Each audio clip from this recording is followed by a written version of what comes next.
Congress party working ప్రెసిడెంట్గా నన్ను arrest చేసి జైలుకు పంపించి మామూలుగా దానికి 500 రూపాయల ఫైన్ ఉంటే బిలో 7 years ఉంటే రిమాండ్కే పంపరు, పోలీస్ స్టేషన్ బెయిల్ ఇవ్వాలి.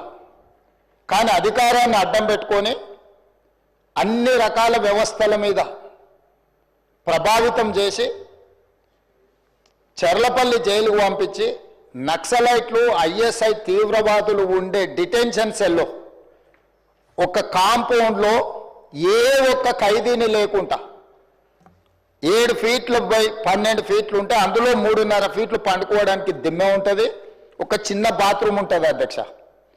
16 రోజులు డిటెన్షన్ సెల్లో ఒక్క మనిషిని చూడకుండా నన్ను నిర్బంధించిన ఆ కోపాన్ని దిగమింగుకొని రాష్ట్ర ప్రయోజనాల కోసం ఈరోజు పనిచేస్తున్నా అధ్యక్ష.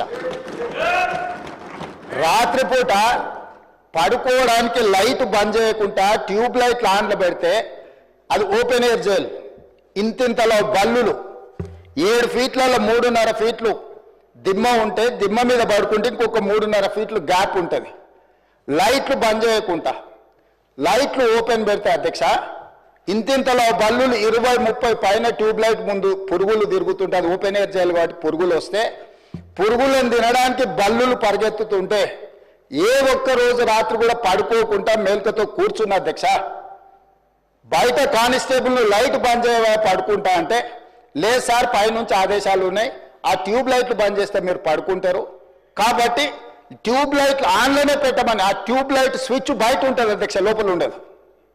ఆ చిన్న బాత్రూమ్ చిన్నది, కూర్చుంటే బయటకు కనిపించేటట్లుంటుంది అధ్యక్ష. ఒకసారి నేను ఎమ్మెల్యేల హోమ్ కూడా నా దగ్గర ఉంది కదా, ఎమ్మెల్యేలను నేను తీసుకెళ్తా, మంత్రులను తీసుకెళ్తా. ఏ జైల్లో ఐఎస్ఐ తీవ్రవాదులను కరడుగట్టిన నక్సలైట్లను బంధిస్తారో పార్లమెంట్ సభ్యుని నన్ను 16 రోజులు అందులో బంధిస్తే 16 రోజులు రాత్రిపూట ఏ ఒక్క రోజు పడుకోలేదు అధ్యక్ష. పొద్దున పూట బయటకు వదిలినప్పుడు 6 గంటలకు వచ్చి ఖైదీలను బయటకు వదులుతారు కదా అధ్యక్ష, బయట ఒక చెట్టు ఉంటే 16 రోజులు పొద్దున పూట చెట్టు కింద పడుకున్న అధ్యక్ష. అయినా నేను కోపం ప్రదర్శించలే. ఇవన్నీ కూడా దేవుడు అనేటోడు ఉంటాడు, చూస్తాడు, అంతకు 4 ఇంతలు అనుభవిస్తారని నేను అనుకున్నా. సరిగ్గా నేను ప్రమాణ స్వీకారం చేసే రోజే నా మీద కక్ష సాధించిన వాళ్ళని దేవుడే చూపించి దావకంలో షరీక్ చేపించిండు అధ్యక్ష. నేను ఎవరిని ఏం అనాల్సిన పని లేదు. మొదటిసారి నన్ను జైల్లో ఎన్ని రోజులు పెట్టినరో వాళ్ళకి తెలుసు. నా బిడ్డ లగ్గం ఉంటే కూడా లగ్గానికి ఇంటరిం బెయిల్ 2 గంటలు పోయి లగ్గం చూడడానికి కూడా అభ్యంతరం పెట్టి ఢిల్లీ నుంచి న్యాయవాదులను తీసుకొచ్చి ఇక్కడ వాదించి ఆయన బిడ్డ లగ్గపత్రిక రాసుకోవడానికి కూడా వెళ్ళడానికి వీల్లేదు అని చెప్పి కోర్టులో వాదించిన వాదనలు అక్కడ ఉన్నాయి అధ్యక్ష. కోర్టు నాకు కండిషనల్ బెయిల్ ఇచ్చింది అధ్యక్ష. చెర్లపల్లి జైలు నుంచి ఎన్కన్వెన్షన్ ఫంక్షన్ హాల్కి పోయి నా బిడ్డ లగ్గపత్రిక రాసుకొని అక్కడ నుంచి సీదా మళ్ళీ చెర్లపల్లి జైలుకు పోయిన అధ్యక్ష. రాజకీయ కక్ష సాధింపు మీద నాదా? నా బిడ్డ లగ్గానికే పోకుంటే నన్ను అడ్డుకున్నా ఎవరికైనా అధ్యక్ష, మన పిల్లల కంటే మనకేముంటుంది అధ్యక్ష ఈ భూమి మీద? నా బిడ్డ లగ్గానికి లగ్గపత్రిక రాసుకోవడానికి కూడా అడ్డుకుంటే కూడా నేను మిమ్మల్ని ఏమనలే. నేను పార్లమెంట్ సభ్యుడిగా ఉంటే, పార్టీ వర్కింగ్ ప్రెసిడెంట్గా ఉంటే ఎవరో జర్నలిస్టు డ్రోన్ ఎగిరేసి వాళ్ళ విలాసవంతమైన బంగ్లాల వివరాలు తీసుకొచ్చి నాకు అందిస్తే వాటిని పత్రికలకు విడుదల చేసిన పాపానికి నన్ను అక్రమ కేసులు పెట్టి అదే చెర్లపల్లి జైల్లో డిటెన్షన్ సెల్లో పెట్టారు అధ్యక్ష. 16 రోజులు నిద్రలేని రాత్రులు గడిపిన పార్లమెంట్ సభ్యుడిగా, పార్టీ వర్కింగ్ ప్రెసిడెంట్గా అయినా నేను కక్ష చూపించలేదు అధ్యక్ష. నిజంగానే నేను కక్ష చూపించదలుచుకుంటే మీ కుటుంబంలో ఒక్కరు కూడా బయట ఉండరు అధ్యక్ష. అందరు చెర్లపల్లినే. నేను ఎలా ఎన్నికల ముందు చెప్పినట్టు మీకు డబుల్ బెడ్రూమ్ ఇల్లు మీరు పేదలకు కట్టియలే, మీ గ్యారంటీ కట్టిస్తే మీ కుటుంబానికి డబుల్ బెడ్రూమ్ ఇల్లు అని చెప్పుంటే అధ్యక్ష. ఎన్నికల హామీలు అమలు చేయలేదంటుంది కదా అధ్యక్ష. ఎన్నికలప్పుడు ఈ హామీ కూడా ఇచ్చిన.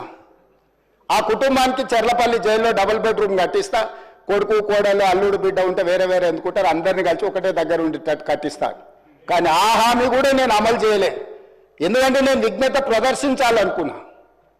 ఈ అధికారం ప్రజలు ఇచ్చింది ప్రజల సంక్షేమం కోసం, తెలంగాణ రాష్ట్ర అభివృద్ధి కోసం, పారదర్శకమైన పరిపాలన అందించడం కోసం నాకు అధికారం ఇచ్చిండ్రు. ప్రజలు ఇంత పెద్ద అధికారాన్ని, ఇంత పెద్ద బాధ్యతను ఈ వయసులో నాకు అప్పచెప్పింది. నా కోపం కోసమో లేకపోతే నన్ను నా పట్ల వాళ్ళు వ్యవహరించిన విధంగానే వాళ్ళ పట్ల నేను వ్యవహరించడానికి ప్రజలు నాకు అధికారం ఇవ్వలేదని విచక్షణను ఉపయోగించి ఈరోజు కూడా వాళ్ళ మీద ఇంతవరకు అక్రమ కేసులు పెట్టలేదు అధ్యక్ష. కానీ సొంత పార్టీ ఆఫీసులో కూలీ మనుషులను తెప్పించి రికార్డ్ చేయించి పచ్చి బూతులు మీరు తిట్టిస్తే కూడా చెంపలు వలగొట్టేంత శక్తి ఉన్న సంవయనంతో ఊరుకున్న అధ్యక్ష. ఎవరైనా బజార్లో ఏదైనా మాట్లాడితే మాట్లాడిన దాన్ని కూడా సెన్సర్ చేస్తాం. బూతులు మాట్లాడినప్పుడు ఒక బీప్ పెడతాం అధ్యక్ష, టెలికాస్ట్ చేయొద్దని.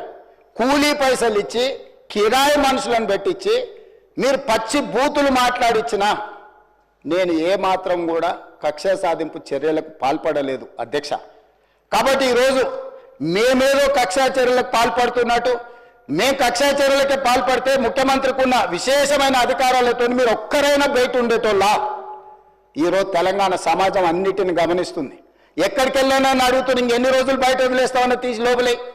అసలు నువ్వు లోపలేస్తావనే కదా నీకు ముఖ్యమంత్రి పదవి చేసింది, నువ్వెందుకు ఇట్లా సమయం పాటిస్తున్నావు లోపలేయమంటే కూడా నేను ఏ రోజు కూడా అటువైపు పోయలేదు అధ్యక్ష. అదేవిధంగా ధనిక రాష్ట్రం, మేము హామీలను అమలు చేసినాం. ఇక మేము సత్యహరిచంద్రుడు కూడా మమ్మల్ని చూసే నేర్చుకోవాలి, ఆయన కూడా మళ్ళీ ఆదర్శంగా తీసుకోవాలి. ఇట్లాంటి మాటలు మాట్లాడుతుంటే పర్వాలేదు, వాళ్ళ గొప్పతనాలు వాళ్ళు చెప్పుకుంటే నా ఇప్పు నువ్వు గోకు నీ ఇప్పు నేను గోకుతా అనే పాలసీలో వాళ్ళ గురించి వాళ్ళు గొప్పలు చెప్పుకుంటా అంటే నాకు అభ్యంతరం లేదు. కానీ ఒకటి రెండు విషయాలు, తెలంగాణ సమాజం వ్యవసాయ కూలీలు, వ్యవసాయ రైతులు, వ్యవసాయం మీదనే ఆధారపడ్డ ప్రజలు తెలంగాణలో దాదాపుగా 70% ఉన్నారు. 2014 ఎన్నికలలో ఘనత వహించిన చంద్రశేఖరరావు గారు రైతులకు ఇచ్చిన హామీ ₹1,00,000 రుణమాఫీ చేస్తా అని అధ్యక్ష. ఎన్నికలయ్యి అధికారంలోకి వచ్చిన తర్వాత మొత్తము ఏకదాటిగా ₹1,00,000 మేము రుణమాఫీ చెయ్యము, 4 విడతలుగా చేస్తామన్నారు అధ్యక్ష. ప్రతి సంవత్సరం మేము 25,000 4 విడతలే చేస్తామన్నారు. వీళ్ళు మొదటి 5 సంవత్సరాలు 2014 నుంచి 2018 వరకు ఎన్నికల వరకు వీళ్ళు చేసిన రుణమాఫీ 16,000